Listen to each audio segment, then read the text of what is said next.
రేపు ఉదయం 5 గంటల నుంచి తెలంగాణ రాష్ట్ర వ్యాప్తంగా బస్సులు బంద్ పెడుతున్నాం. బస్సులను ఎట్లా మేము ఆల్టర్నేట్గా నడుపుతాం, ఎట్లా నడుపుతాం మేము కూడా చూస్తాం. సకల జనుల సమ్మెలో బస్సులు ఎట్లయితే ఆగిపోయినో ఇవాళ ఆ పరిస్థితి ఉంటుంది. ఈ రాష్ట్ర ప్రభుత్వం కోరి తెచ్చుకుంటున్నటువంటి కార్యక్రమం ఇది.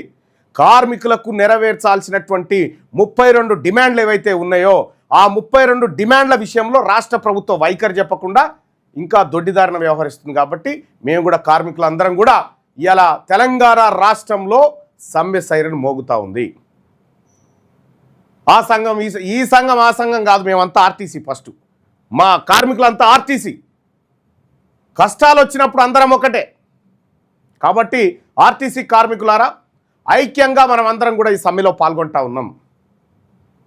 ఈ ఆర్టీసీని రక్షించుకోవాలన్నా, ఈ ఆర్టీసీ పేదల వైపు ఉండాలన్నా ఖచ్చితంగా సమ్మె చేయాల్సిన అనివార్యతను రాష్ట్ర ప్రభుత్వం క్రియేట్ చేసింది.